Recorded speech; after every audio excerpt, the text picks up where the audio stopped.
benvenuti. Sono lieto di accogliere i numerosi pellegrini dell'Opus Dei. Y vinimos a ver al Papa. De Chile, Santiago de Chile. México! México! Okay, we are from Nigeria. We came for an audience with the Holy Father. Somos salvadoreñas.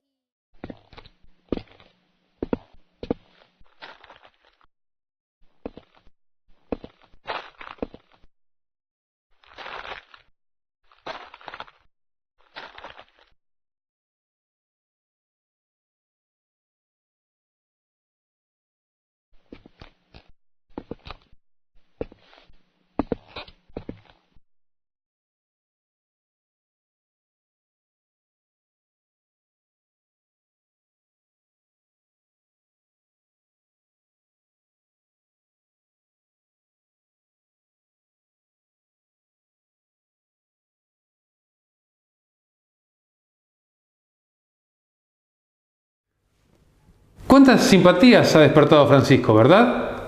Y no solo para los que profesan la religión católica. Se ha convertido en autoridad de influencia mundial para cientos de millones de personas y también para casi todas las religiones. Ahora sí, por favor, monaguillo primero, bueno. Reyes, presidentes, políticos y religiosos en general no pierden oportunidad para mostrarse a su lado y conseguir su beneplácito. Obama le confesó al Papa ser un gran admirador. Beneplácito que les da poder. Poder que lúcidamente es distribuido por el Papa a diferentes personalidades del mundo entero. Rusos, norteamericanos, a los de izquierda, a los de derecha, a las posiciones intermedias, a los evangélicos o a los ortodoxos, a los budistas, por nombrar algunos. Gracias. De esta manera, sus consejos y opiniones se convierten en ley, por consenso casi absoluto. Pero esto no es lo que perciben las cientos de millones de personas que nos rodean.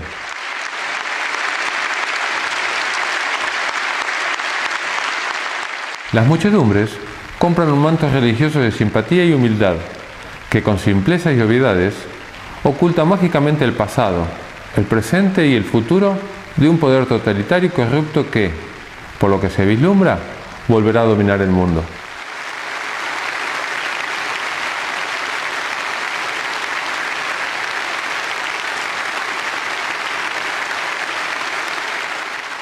Decimos volverá porque en el pasado ya lo hizo. Fue tan trágica aquella época que se la conoce como el oscurantismo del mundo, donde nadie podía pensar distinto y expresar sus opiniones, porque te acusaban de hereje y te quemaban vivo.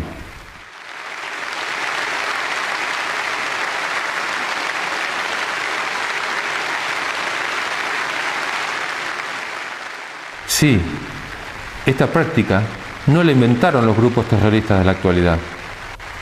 En impresionante cantidad de ocasiones la impuso la Iglesia romana hacia sus críticos, entre otras muchas horribles prácticas homicidas.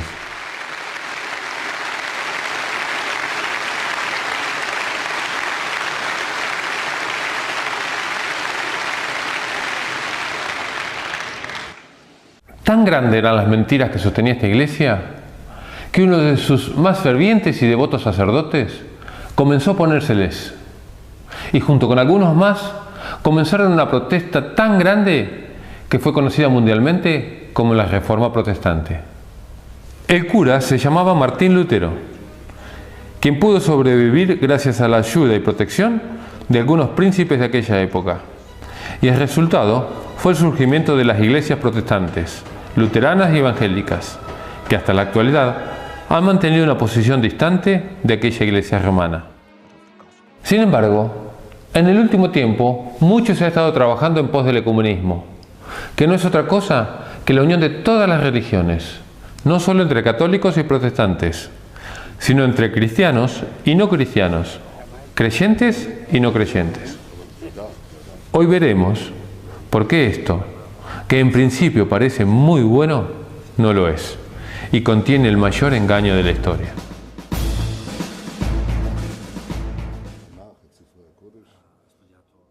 El amor y la unidad entre los hijos de Dios son muy buenos y esenciales. Jesús, estando con sus discípulos la noche antes de morir, oró por esto. Él dijo: No ruego solamente por ellos, sino también por los que, gracias a su palabra, creerán en mí. Que todos sean uno, como tú, Padre, estás en mí y yo en ti, que también ellos estén en nosotros, para que el mundo crea que tú me enviaste. El mundo nunca creerá en un evangelio que produce enemistad y odio entre quienes dicen practicarlo. El evangelio de Cristo es en esencia amor, y ese amor debe verse entre sus seguidores. Es importante recalcar también que esta unidad, para que sea útil, tiene que darse en Jesús, de acuerdo a sus enseñanzas. Ahora, ¿por qué no es bueno el ecumenismo? Si parece la única vía lógica para encarrilar este mundo en desesperado colapso. Porque es una gran falsedad, un gran engaño. El ecumenismo, en realidad, es un movimiento político y religioso mundial que, aparentando cumplir con el mandato de Jesús que todos sean uno, y arrogándose un designio de paz, tendrá principios y fines completamente opuestos. El engaño será sublime, mundial y casi total, porque prometerá paz, amor y unidad en un momento en que el mundo se cae a pedazos. La Biblia describe este movimiento como el anticristo, porque sus dirigentes hablarán en su nombre, pero poco les importará a Cristo, sus enseñanzas y su ley de amor, sino el poder y el control mundial. Es más, se opondrán a Cristo. Sabrás que no es nuevo el uso de la religión para lograr el poder en este mundo. Por ejemplo, la mayoría de las guerras que se han desatado ha sido en nombre de Dios. Sin embargo, en el último tiempo ha llamado la atención del mundo entero la gran cantidad de gestos de amistad y bondad que se han mostrado desde la Iglesia romana. Gestos con que están conquistando a multitudes. En una muy inusual maniobra, el Vaticano cambia su cabeza visible y comienza a ejecutar un plan muy estudiado y planificado, en pos de retomar el poder que ejercían en la Edad Media. ¿Qué sustento o pruebas tenemos para hacer tal afirmación? Muchas, pero te enumero 3 que nos parecen fundamentales, y luego las analizamos. En primer lugar, porque la Iglesia romana ha cambiado, ha adulterado, ha torcido la ley de Dios. Sí, aquellos 10 mandamientos que Dios escribió con su propio dedo. Y no solo eso, sino que enseñan falsas doctrinas que promueven cultos paganos. En segundo lugar, porque el Papa y la Iglesia romana ocupan el lugar de Dios en la mente de las personas y se alían con poderes ocultos para gobernar el mundo. Y por último, porque la Biblia describe y condena claramente a esta iglesia engañadora, que a lo largo de la historia, en vez de promover la voluntad de Dios, ha procurado el poder. Y no solo ha alejado a las personas de Dios, sino también ha perseguido y asesinado cruelmente a millones de personas. ¿Te parece imposible algo de no creer? Pon mucha atención, porque a partir de ahora te demostraremos cómo todo esto es la cruda realidad.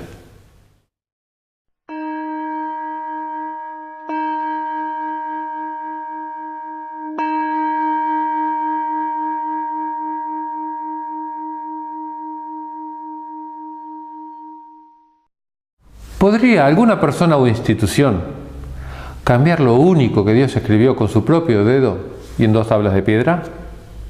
Por supuesto que no. Dios es eterno y no cambia con el transcurso del tiempo. Su ley tampoco. Si le preguntamos a Jesús, Él nos afirma categóricamente: No piensen que vine para abolir la ley o los profetas. Yo no he venido a abolir, sino a dar cumplimiento. Les aseguro que no desaparecerá ni una i ni una coma de la ley, antes que desaparezcan el cielo y la tierra, hasta que todo se realice. El que no cumple el más pequeño de estos mandamientos y enseña a otros a hacer lo mismo, será considerado el menor en el reino de los cielos. En cambio, el que los cumpla y enseñe, será considerado grande en el reino de los cielos. También el apóstol Santiago, hermanastro de Jesús, dijo que los 10 mandamientos será la ley con que Dios nos juzgará. En efecto, aunque uno cumpla toda la ley, si peca contra un solo precepto, quebranta toda la ley. Porque el que ha dicho no cometerás adulterio, dijo también no matarás. Por tanto, si evitas el adulterio, pero cometes un homicidio, te haces transgresor de la ley. Hablen y actúen como quienes deben ser juzgados por una ley que nos hace libres. Sin embargo, según la doctrina de la Iglesia romana, el Papa es de tan grande autoridad y poder que puede modificar, explicar o interpretar aún las leyes divinas. No ha habido en la historia de la humanidad una usurpación de poder tan grande, teniendo la osadía de desafiar a Dios mientras se pretende representarlo. La Iglesia romana fomenta el culto a las imágenes. Por ello, en el Catecismo, ha eliminado el segundo mandamiento, el cual ordena: no te harás ninguna escultura, ni ninguna imagen de lo que hay arriba en el cielo, o abajo en la tierra, o debajo de la tierra, en las aguas. No te postrarás ante ellas, ni les rendirás culto, porque yo soy el Señor, tu Dios. Las representaciones rebajan y falsifican nuestro concepto de Dios. Por eso dice la Biblia en Deuteronomio 4: cuando el Señor les habló desde el fuego, en el Horeb, ustedes no vieron ninguna figura. No vayan a pervertirse entonces, haciéndose ídolos de cualquier clase, que tengan figura de hombre o de mujer. ¿Haré una abominación? ¿Voy a adorar un tronco de árbol? También Isaías 44 nos dice que el culto de las imágenes es abominable a Dios. La idolatría no es una práctica errada e inofensiva producto de la ignorancia. Es un culto diabólico. Y no somos nosotros. Es el apóstol Pablo quien dice esto en 1 Corintios, capítulo 10, versículos 14 al 20. La idolatría tampoco es un culto obsoleto. Fue siempre practicado en forma atractiva y popular. Por eso, la Iglesia romana lo incorporó de lleno a sus ritos. Es más, el Apocalipsis revela que el culto de las imágenes será practicado hasta el fin del mundo, aún en medio de las plagas de los últimos días. Dice: y el resto de los hombres que no habían sido dañados por las plagas, no se arrepintieron de sus obras, ni dejaron de adorar a los demonios y a los ídolos de oro, de plata, de bronce, de piedra y de madera, que son incapaces de ver, de oír y de caminar.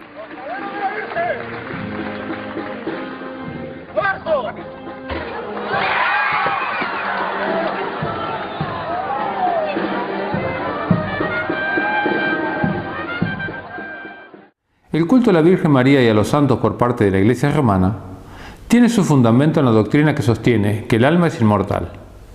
O sea, creer que cuando una persona muere, en realidad no muere, sino que su alma se va al cielo, al infierno o al purgatorio. Sin embargo, la Biblia, en Génesis 3, dice que esta fue la primera gran mentira con que el diablo nos engañó. Dios había dicho que la persona que peque, esa moriría.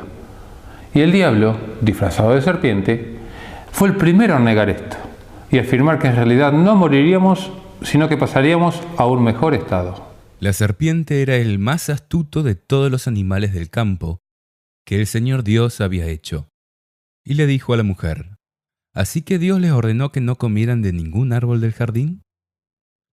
Y la mujer les respondió: podemos comer los frutos de todos los árboles del jardín. Pero respecto del árbol que está en medio del jardín, Dios nos ha dicho: no coman de él ni lo toquen, porque de lo contrario quedarán sujetos a la muerte. Y la serpiente dijo a la mujer: no morirán. Dios sabe muy bien que cuando ustedes coman de este árbol, se les abrirán los ojos y serán como dioses, conocedores del bien y del mal. La inmortalidad del alma es una doctrina de origen totalmente pagano. Los egipcios creían en ella y por eso se destacaron por su culto a los muertos. Luego la fomentaron los filósofos griegos y a esto la siguieron los romanos. Por último, San Agustín trató de armonizar la filosofía griega con el cristianismo y el resultado fue la incorporación del paganismo dentro del cristianismo. A la doctrina de la inmortalidad del alma, otras religiones orientales, como los budistas, los hinduistas y el espiritismo moderno, agregan la creencia de la reencarnación como un modo de evolución o perfeccionamiento. Pero esta idea es totalmente ajena a la palabra de Dios. Dice la Biblia: El destino de los hombres es morir una sola vez, después de lo cual viene el juicio. Satanás y sus demonios son muy astutos enemigos. Rara vez se presentan tal cual son. Muchas veces toman disfraces bellos y atractivos. Uno de ellos es el de seres humanos que han muerto y supuestamente se hallan conscientes en un estado inmaterial. Y tal vez nos digan frases y cosas muy íntimas que solo ellos conocían. Es tan grande el engaño que Dios directamente prohibió las aparentes comunicaciones con los muertos. Cuando entres en la tierra que el Señor tu Dios te dará, no aprendas a practicar las abominaciones que cometen esas naciones. Que no haya entre ustedes nadie que inmole en el fuego a su hijo o a su hija, ni practique la adivinación, la astrología, la magia o la hechicería. Tampoco habrá ningún encantador, ni consultor de espectros o de espíritus, ni evocador de muertos. Porque todo el que practica estas cosas es abominable al Señor tu Dios. Y por causa de estas abominaciones, Él desposeerá a esos pueblos delante de ti. Dios es el único ser inmortal. Es el gran yo soy. El que tiene vida en sí mismo. El que nunca fue creado y jamás morirá. Luego, la vida de sus criaturas dependerá de una perfecta obediencia a su ley de amor. En Ezequiel, capítulo 18, verso 20, dice: el alma que pecare, morirá. Es por esto que la Biblia no enseña que tenemos un alma inmortal, sino que somos un alma mortal. En el relato de la creación, en el libro de Génesis, dice: Entonces el Señor Dios moldeó al hombre con arcilla del suelo y sopló en su nariz un aliento de vida. Así el hombre se convirtió en un ser viviente. Es por eso que cuando una persona muere, su alma deja de ser. Dice la Biblia: Sí, acuérdate de él antes que se corte la hebra de plata y se quiebre la ampolla de oro, antes que se haga pedazos el cántaro en la fuente y se rompa la cuerda del aljibe, antes que el polvo vuelva a la tierra como lo que es y el aliento vuelva a Dios, porque Él es quien lo dio.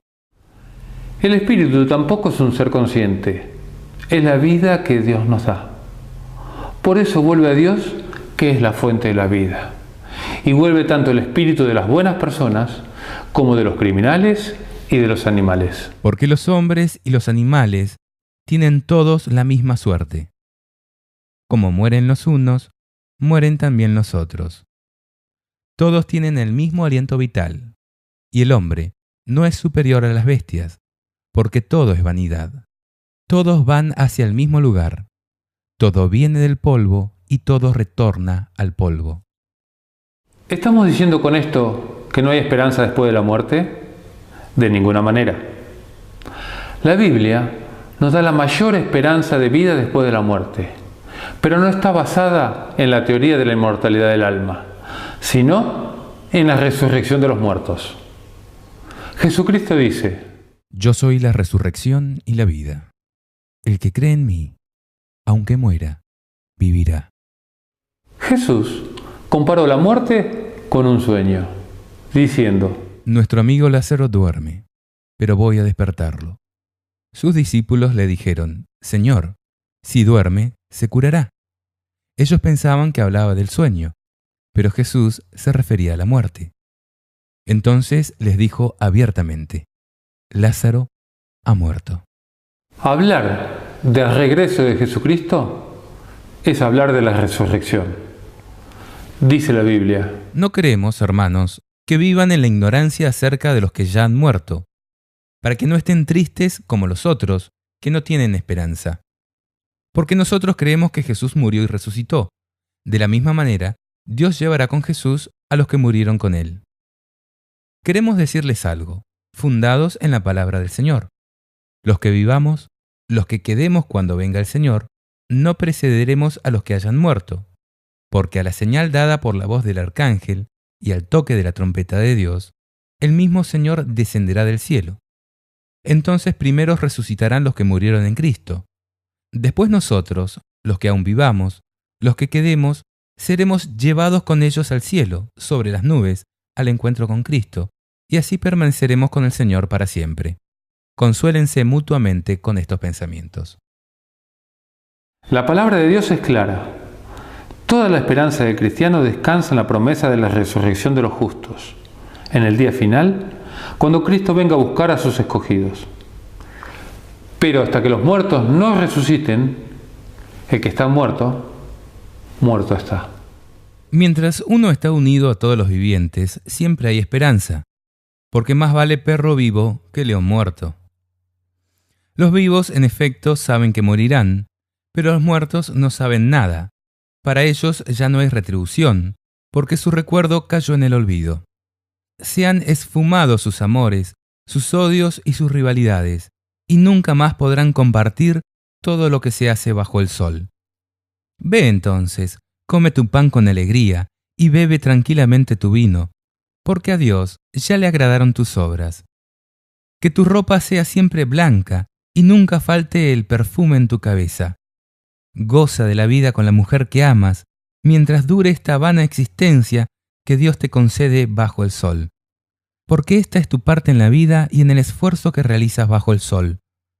Todo lo que esté al alcance de tu mano, realízalo con tus propias fuerzas, porque no hay obra, ni proyecto, ni ciencia, ni sabiduría en el abismo a donde tú irás.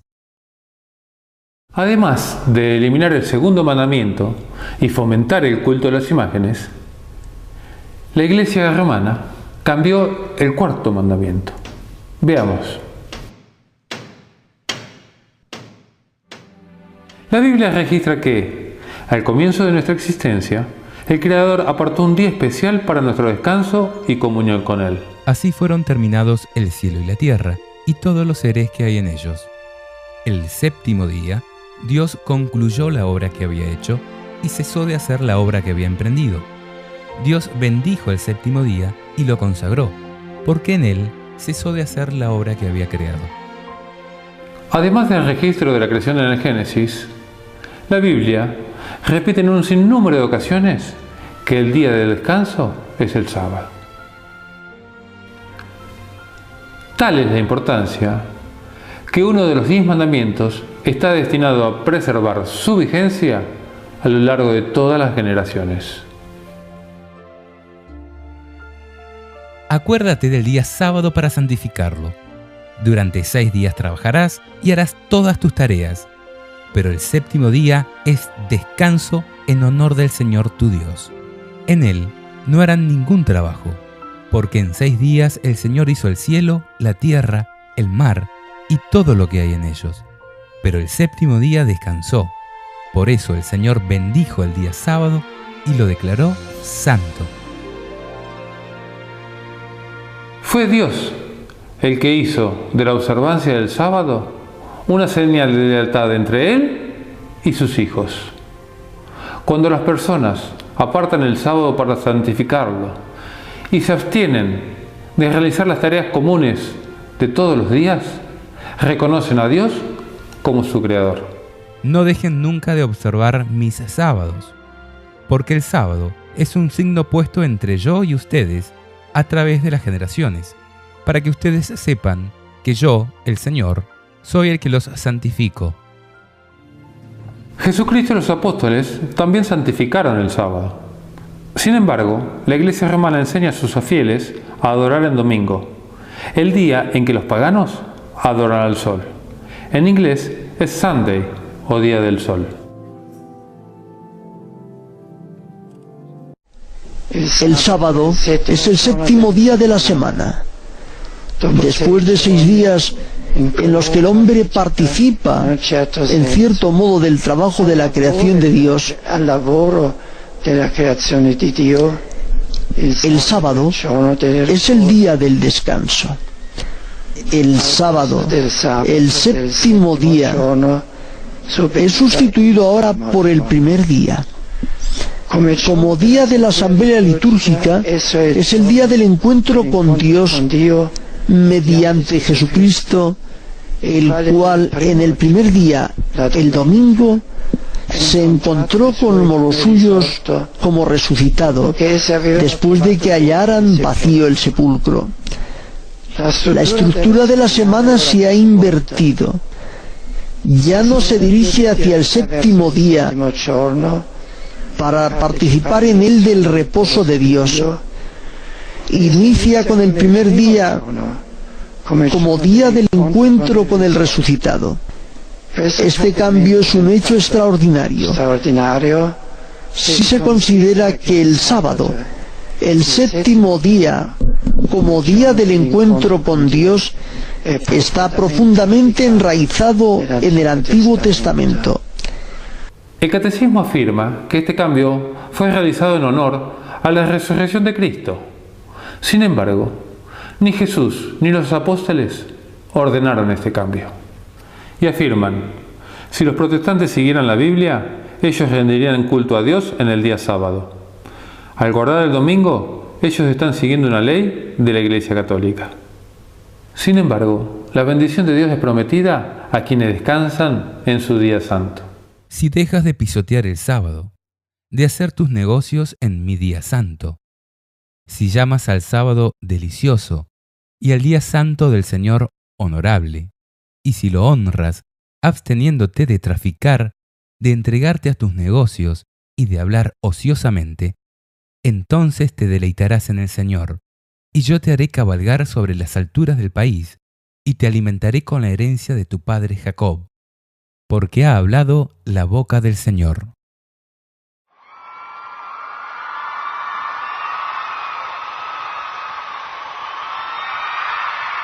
La Biblia describe el accionar de un poder engañoso que estaría en oposición a Dios, pero encubierto detrás de una aparente religiosidad. Lo llama el anticristo.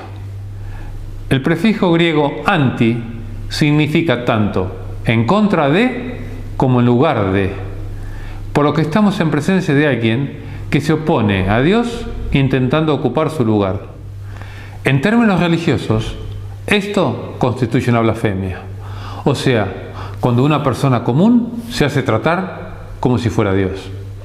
¿Será que en la Iglesia romana encontramos alguna persona que se hace llamar Dios? Aunque te parezca mentira, sí. El Papa se hace llamar Dios y usurpa el lugar de las 3 personas de la divinidad. ¿No lo crees? Veamos. El Papa blasfema contra Dios el Padre al hacerse llamar Santo Padre, Sumo Padre, el Padre de los Padres. Jesús dijo: A nadie en el mundo llamen Padre, porque no tienen sino uno, el Padre Celestial.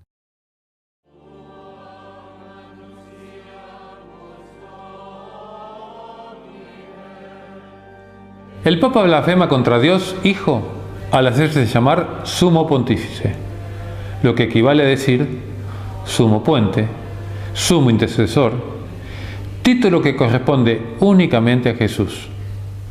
Dice la Biblia en 1 de Timoteo, capítulo 2, versículo 5. Hay un solo Dios y un solo mediador entre Dios y los hombres, Jesucristo, hombre él también, que se entregó a sí mismo para rescatar a todos.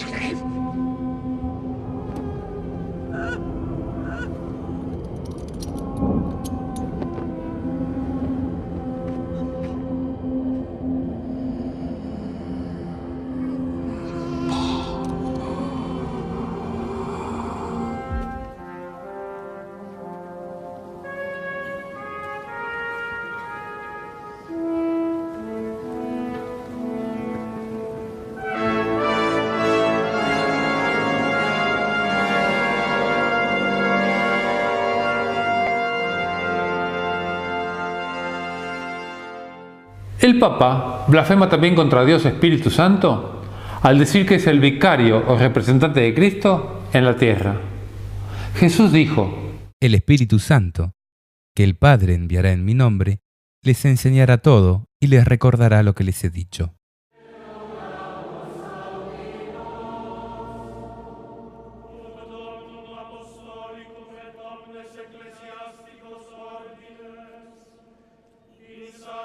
Además, los papas aceptan gustosamente que los hombres se postren delante suyo, cosa que ni Pedro, según ellos el primer papa, ni Gabriel, el principal ángel de Dios, han permitido.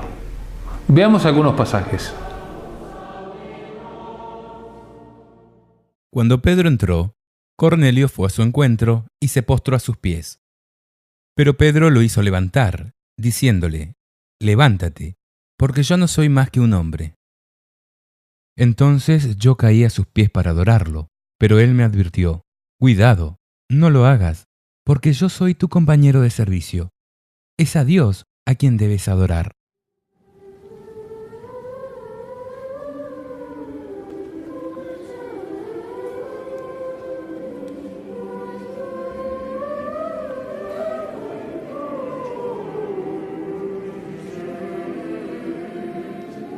También dicen tener poder para perdonar pecados y otorgar indulgencias. Y esto también es una blasfemia, porque perdonar es divino. ¿Quién es este que blasfema? ¿Quién puede perdonar pecados sino solo Dios? Aunque es nuestro deber disculpar las ofensas de nuestros hermanos y aún de nuestros enemigos, y es deber de la Iglesia llamar al arrepentimiento, la facultad de dar el perdón final es únicamente de Dios.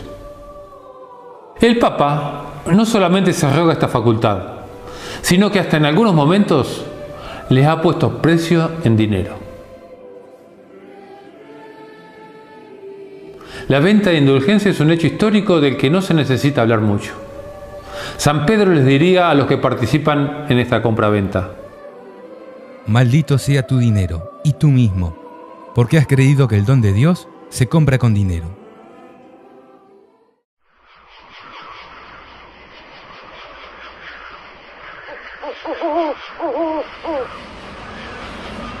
Al iniciar Jesús su ministerio, Satanás le mostró los reinos del mundo y le dijo: Si me veneras y te postras ante mí, te daré el mundo entero.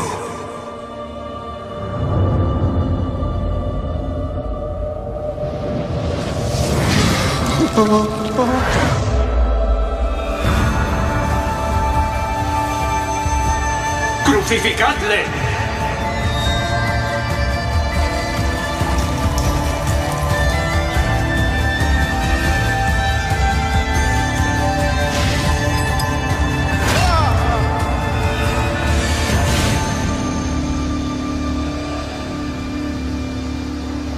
Apártate de mí, Satanás.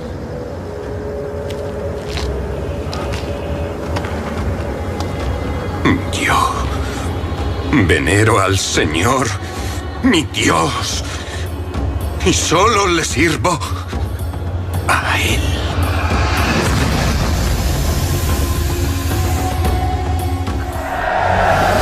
Tiempo más tarde, cuando Judas, el traidor, quiso unirse a sus discípulos, Jesús le dijo: Los zorros tienen sus cuevas y las aves del cielo sus nidos, pero el Hijo del Hombre no tiene dónde reclinar su cabeza.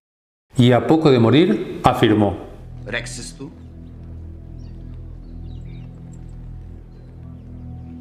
Regnum meum non est hoc mundo. Si esset, putas ministri mei isto sic tradere mei, si ficent.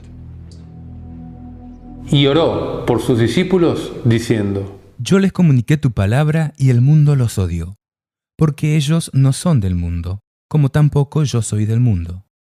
No te pido que los saques del mundo, sino que los preserves del maligno. Ellos no son del mundo, como tampoco yo soy del mundo. Y si el reino de Dios no es de este mundo, el reino de la Iglesia romana tampoco es de Dios. Porque el obispo de Roma, aquel que pretende ser el vicario de Jesucristo, aceptó la propuesta que Jesús había rechazado.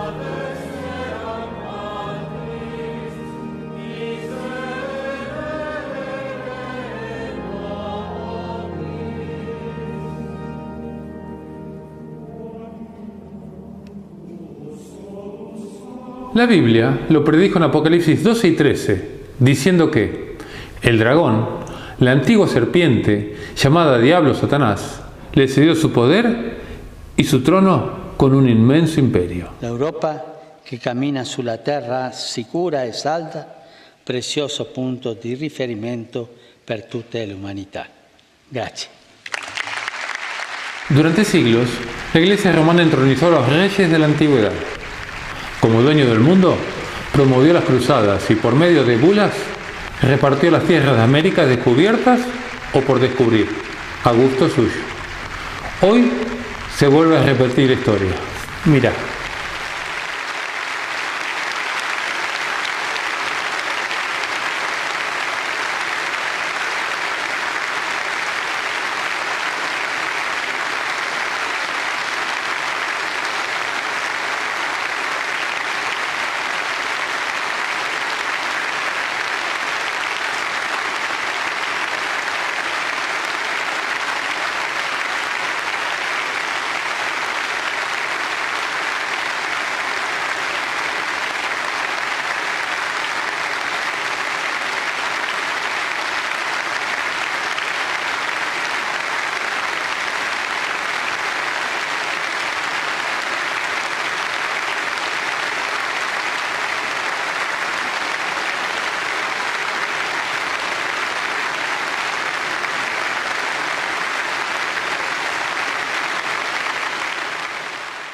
Reyes, presidentes, políticos y religiosos en general no pierden oportunidad para mostrarse a su lado y conseguir su beneplácito, porque esto les da poder.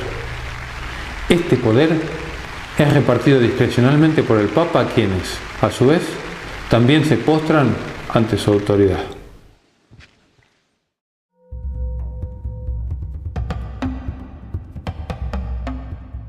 Aunque pueda parecer que hay muchas religiones, para la Biblia solo existen dos. Sí, solo dos grupos de personas. Están los que aman y obedecen a Dios, y los que aman y obedecen al enemigo, al diablo. Es lógico. Hay dos señores y dos iglesias. A continuación, y si ponemos interés, vamos a descubrir a cada una de ellas.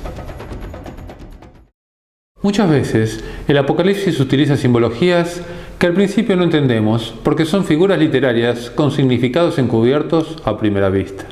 A continuación veremos algunos casos, pero debemos tener en claro que al leer no debemos hacer interpretaciones particulares, sino que la Biblia tiene que explicarse a sí misma. Por ejemplo, cuando la Biblia hace referencia en forma simbólica a la mujer, en realidad se está refiriendo a la Iglesia de Cristo. Dice en Efesios capítulo 5, versículo 25. Maridos, amen a su esposa como Cristo amó a la Iglesia. Por esto, cuando en Apocalipsis capítulo 12 se habla de aquella mujer vestida de sol que es perseguida por el diablo, se está refiriendo a la Iglesia verdadera, que a lo largo de la historia ha sufrido las acechanzas del enemigo de Dios.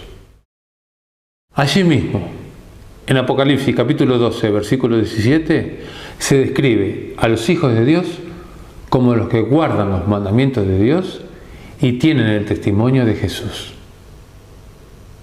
Pero también el Apocalipsis describe el accionar de una iglesia falsa, apóstata, que ha engañado a su esposo y se ha ido con el enemigo. La figura lógica que utiliza la Biblia en este caso es la de una mujer prostituta que va a ser condenada por Dios a causa de sus pecados. Dice: Vino uno de los 7 ángeles que tenían las 7 copas y me dijo: Acompáñame y te mostraré cómo va a ser castigada la famosa prostituta, que está sentada a la orilla de los grandes ríos. El capítulo 17 de Apocalipsis es explosivo. A medida que avancemos, te darás cuenta por qué. Si lo lees de corrido, es muy probable que no entiendas nada. Pero si te detienes y buscas el significado de cada símbolo, descubrirás el mayor engaño de la historia. Imagínate que tenemos que resolver un enigma o un caso policial. Disponemos de cierta información y debemos interpretar el significado correcto. Y ojo, porque hay un solo significado, el que nos da la propia Biblia.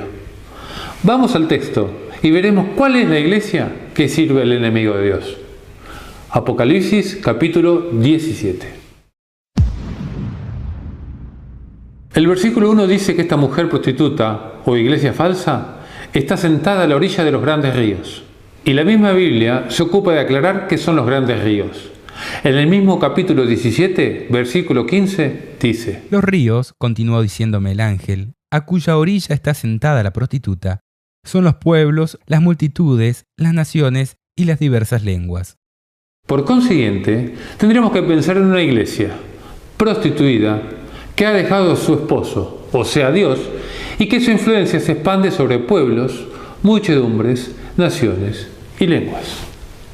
La iglesia romana cumple esta característica.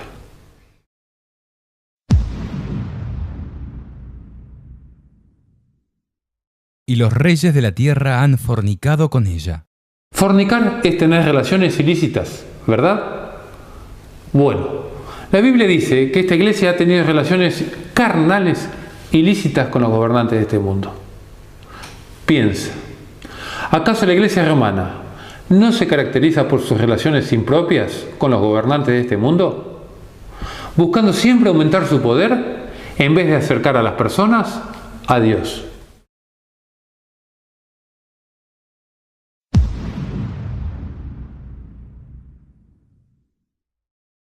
Y los habitantes del mundo se han embriagado con el vino de su prostitución. Aquí la Biblia nos presenta a nosotros, los habitantes de este planeta, adormecidos, atontados a causa de sus engaños, sin poder tomar conciencia de la realidad de las cosas. Pensemos, por ejemplo, en la multitud de casos de abuso de menores que aún la ONU ha pedido explicaciones y que ellos mismos no pueden dejar de reconocer. Y veremos cuán embriagados nos tiene esta iglesia apóstata. Pensemos de cuántas estafas es culpable el ex Banco Vaticano, actual Instituto de Obras Religiosas, y sin embargo son ellos los que nos dicen que es necesario un nuevo sistema económico mundial basado en la ética. Recordemos la gran cantidad de guerras y matanzas, asesinatos y torturas que han realizado en las cruzadas, o con la denominada Santa Inquisición, por ejemplo. O aquellos papas como Pacelli, Pío XII, que se alió con Franco y Hitler para realizar el exterminio judío. Y luego nos hablan de respeto y tolerancia al prójimo. Ni que hablar de la curia romana y sus pervertidas fiestas sexuales. Sin embargo, el mundo no pide cuentas de ello y continúa embriagado con el vino de su fornicación. Al borde de un santo escándalo, Paolo Gabriele es el mayordomo del Papa Benedicto XVI. Fue detenido este viernes por la Gendarmería Vaticana bajo la presunción de ser la garganta profunda que ha filtrado documentos secretos del Vaticano. Palabras textuales de Benedicto XVI. No abandono la Iglesia, sino que continuaré sirviéndola con la misma dedicación, pero de una forma más adecuada a mis fuerzas. El Papa se dirigió en estos términos a más de 100.000 personas que llenaron la plaza de San Pedro para escuchar el rezo del último Ángelus de Ratzinger como sumo pontífice. En la ciudad del Vaticano se ha extremado la seguridad por la multitudinaria asistencia de peregrinos procedentes de todo el mundo. Ya unas semanas del cónclave, que elegirá al nuevo Papa, algunos colectivos de la Iglesia Católica presentaron una petición contra la participación de un cardenal estadounidense. El rechazo se debe a que el sacerdote fue acusado de haber encubierto casos de abuso sexual de menores, mientras el Vaticano señala a algunos los medios de comunicación de difundir datos falsos. Estas declaraciones del pontífice vienen 2 meses después de que un panel de la ONU criticó severamente al Vaticano por cómo ha venido manejando las investigaciones de abusos y acusó a la Iglesia de proteger a los culpables. Pero me siento interpelado a hacerme cargo de todo el mal que algunos sacerdotes, bastantes, hacerme cargo y a pedir perdón del daño que han hecho por los abusos sexuales de los niños. La Iglesia es consciente de este daño. Hola Daniel, el pontificado de Benedicto XVI estuvo marcado por varios escándalos que dañaron la imagen de la Iglesia. ¿Esta decisión pertenece al propio pontífice o algo o alguien lo habría impulsado? Un elemento clave a tener en cuenta relacionado con la decisión del Papa de hoy es la lucha a muerte dentro de la Iglesia entre las fuerzas de la masonería y de la fe católica. Son cosas que no vamos a oír o escuchar mucho en los medios de comunicación de masa, pero desde luego es una cosa que va desde ya hace muchísimo tiempo atrás. Explico. El mundo está a punto de cambiarse para siempre. Lo que estamos viendo en directo, la destrucción global de la economía mundial, no es un accidente ni tampoco un error de cálculo cometido a consecuencia de los chanchullos de los políticos. Y el Vaticano es una de las empresas financieras más grandes de la historia. Su papel desde siempre ha sido no tanto salvar las almas de los fieles, sino como una entidad financiera librando esta batalla sin cuartel para proteger la riqueza acumulada casi durante 2000 años.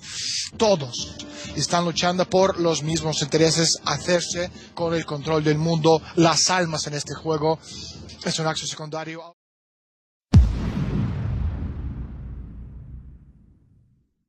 Estaba sentada sobre una bestia escarlata, que tenía 7 cabezas y 10 cuernos. Y un poco más adelante nos aclara que las 7 cabezas son las 7 colinas sobre las cuales está sentada la mujer. Si ponemos atención, Roma es la única ciudad en el mundo famosa por estar asentada sobre 7 colinas, las cuales se llaman Palatina, Aventina, Celina, Esquilina, Vímina, Quirina y Capitolina. Fíjate lo que dice la misma Iglesia Católica al pie de página. Se trata de las 7 colinas de Roma. Los 10 cuernos que has visto son 10 reyes que todavía no han recibido su reino, pero recibirán el poder real juntamente con la bestia solo por 1 hora. Todos están de acuerdo en poner a disposición de la bestia su autoridad y su poder. Los cuernos, obviamente, representan a las principales potencias del mundo que, según la Escritura, le entregarán el poder a la Iglesia romana.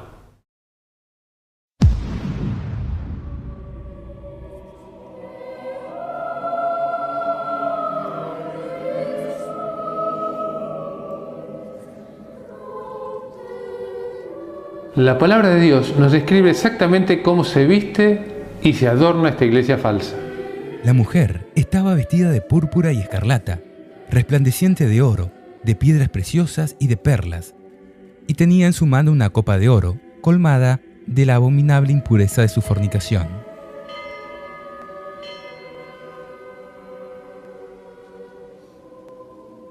¿En qué iglesia sus máximos representantes se visten de color púrpura y rojo escarlata?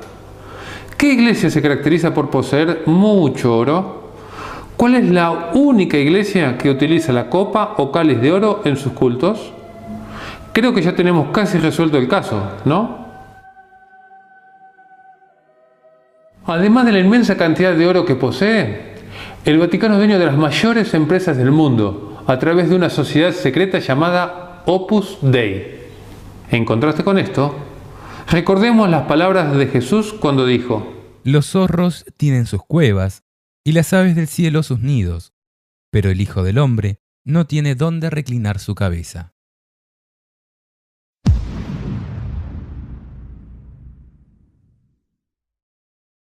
Sobre su frente tenía escrito este nombre misterioso: Babilonia la Grande, la madre de las abominables prostitutas de la tierra. Esta iglesia caída, que la Biblia llama Babilonia por la confusión de doctrinas paganas que impone, tiene hijas que han salido de ella y que también se han pervertido. I want you to video a message back. Come up here and let's do it this way so he can see this whole congregation. So I've got to go to the Vatican again. Yes. I'm ready, sir. My dear sir. Oh, sorry. My dear sir. Thank you so from the bottom of our hearts. All of these leaders represent literally tens of thousands of people that love you, that believe God with you, and in answer to your request. Aquí la profecía se refiere a aquellas iglesias protestantes que hoy, lejos de aquella protesta que las distanció de la iglesia romana, vuelvan a reconocer la autoridad de su madre iglesia y se unen a ella mediante el ecumenismo. Al igual que su madre, estas iglesias, también falsas, se han pervertido y no guardan los mandamientos de Dios tal cual los dio a Moisés en el monte Sinaí, ni siguen las enseñanzas tal cual Jesús las impartió. And so, all of us declare together, be blessed. Once again, all together, be blessed. Amen. Amen. Amen. Amen. Amen. Amen. Sus objetivos ya tampoco son acercar a las personas a Dios, sino engañarlas y sacarles su dinero.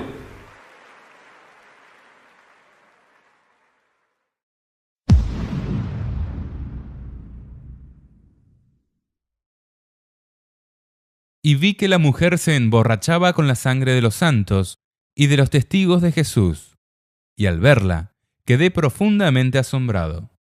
De la relación nefasta entre el poder político y religioso no pudo nacer otra cosa que opresión y persecuciones. Si lees un poco de historia, verás cómo esta misma iglesia romana cometió los crímenes más horrendos que podrías imaginarte, bautizando sus asesinatos de nombres tales como Santa Inquisición o Cruzadas Evangélicas. Y todo lo hacían en nombre de Dios. A causa de ello, multitudes de personas reniegan de todo tipo de creencia religiosa.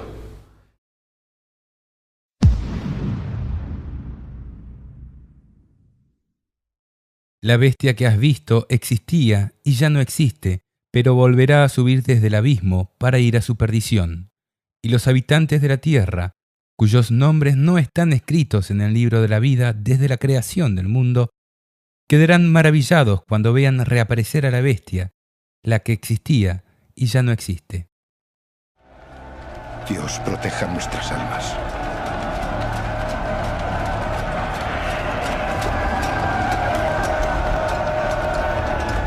La bestia era, durante el absolutismo político y religioso que imperó durante la Edad Media. Cuando el Imperio Romano de Occidente cayó en manos de los reinos bárbaros, se produjo un vacío de poder que fue muy hábilmente llenado por esta iglesia.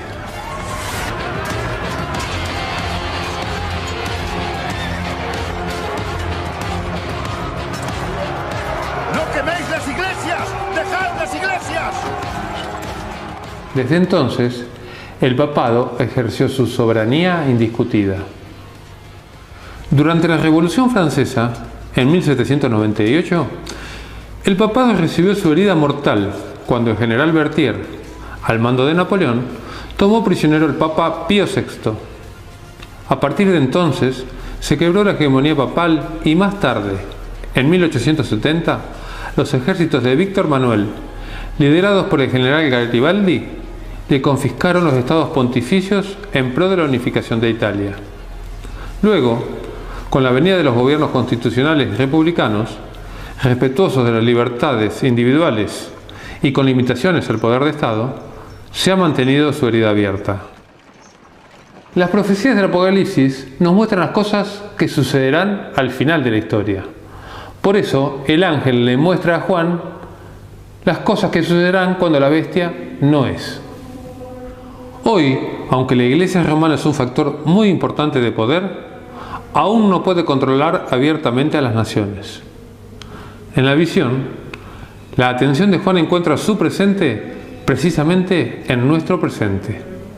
Lo anterior es historia, lo posterior es futuro.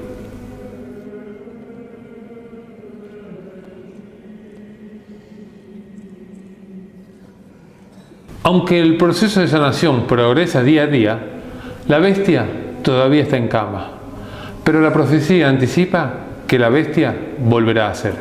Su herida mortal sanará, según dice la Biblia, y recobrará el liderazgo mundial.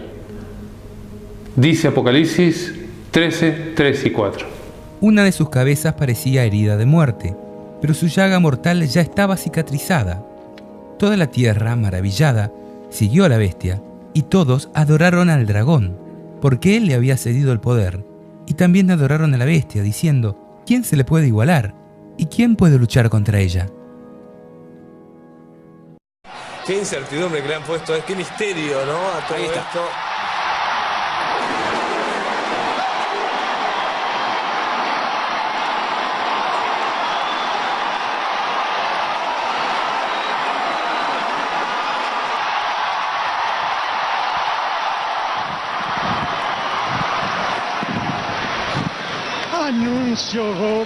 Annuncio vobis, habemus papam.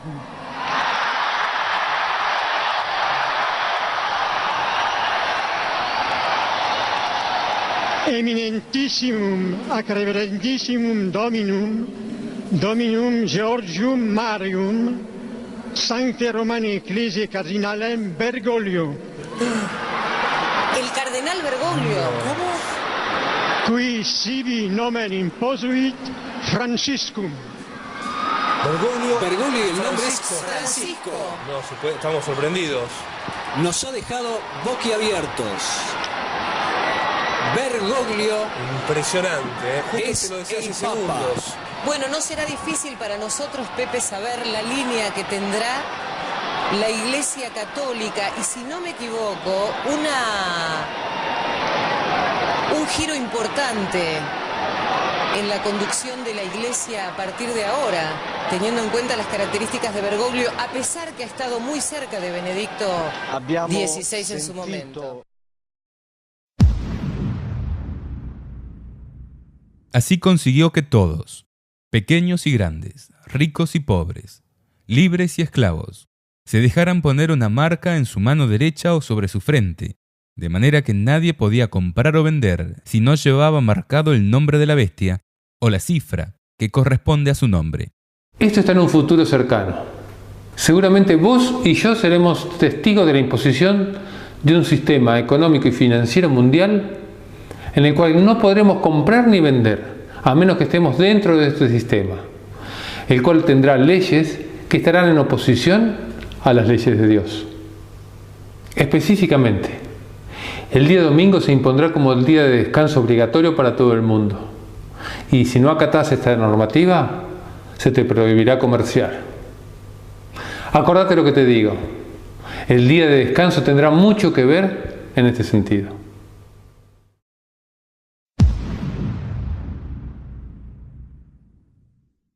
Para esto se precisa sutileza.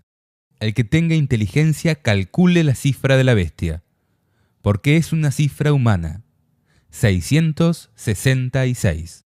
El Papa ostenta una serie de títulos en latín, idioma madre de la Iglesia Católica Romana.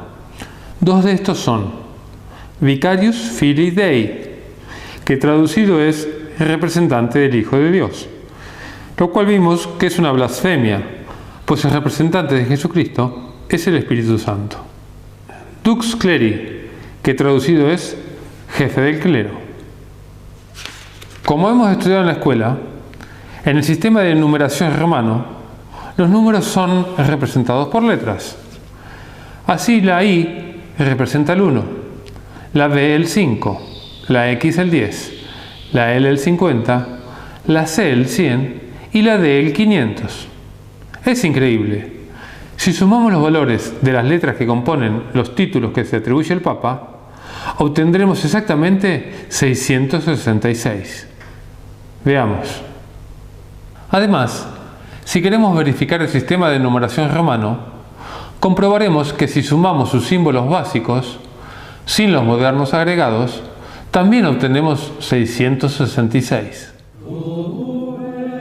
Por si quedaba algún tipo de dudas, la Biblia concluye diciendo: y la mujer que has visto es la gran ciudad, la que reina sobre los reyes de la tierra.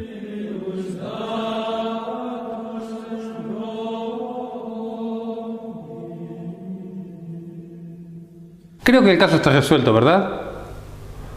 Pero para ayudar a tu memoria, y si te queda alguna duda, vamos a repasar todas las pruebas que hemos ido recogiendo. De acuerdo con Apocalipsis 17, la iglesia que sirve al diablo tiene las siguientes 10 características. 1. Es una iglesia con poderío mundial.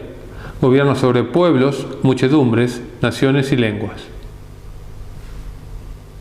2. La gente conoce sus prácticas abominables, pero continúan embriagadas por su engaño. 3. Su sede principal se encuentra en Roma, la ciudad de las 7 colinas. 4. Sus obispos y cardenales se visten de color púrpura y rojo escarlata. 5. Utiliza la copa o cáliz de oro en sus misas y poseen mucho oro y piedras preciosas. 6. Muchas iglesias han salido de ella y pronto volverán a unirse ecuménicamente. 7. Realizó grandes matanzas y persecuciones de cristianos. Una de ellas fue llamada Santa Inquisición. 8. Es una iglesia que dominó el mundo, luego perdió el poder y pronto lo retomará. 9. Los presidentes de las mayores potencias del mundo le entregarán el poder y de esta manera volverá a retomar el gobierno mundial. 10. Su número es el 666 y pronto impondrán al mundo su marca a través de leyes dominicales. ¿Viste que era fuerte lo que íbamos a ver hoy? Pero no quiero terminar sin decirte un par de cosas más. Así como hemos visto claramente quién es la prostituta y sus hijas también rameras, te queremos decir que la mayoría de los hijos de Dios están en estas iglesias. Por eso Dios te advierte y te dice claramente: salid de ella, pueblo mío, para que no seáis partícipes de sus pecados y no recibáis de sus plagas. Enseguida, oí otra voz que venía del cielo y decía: ustedes, que son mi pueblo, huyan de esa ciudad, para no hacerse cómplices de sus pecados ni ser castigados con sus plagas. Porque sus pecados se han amontonado hasta el cielo, y Dios se ha acordado de sus iniquidades. Si te han estado engañando, Jesús te invita amorosamente a salir de allí.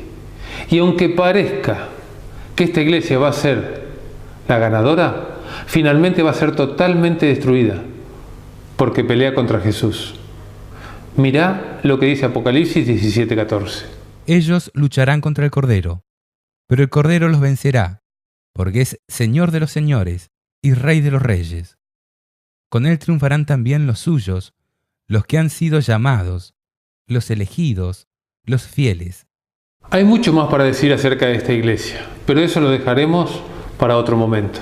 Ahora te invito a que medites en todo lo que hemos visto y que el Señor te ayude a tomar la decisión correcta.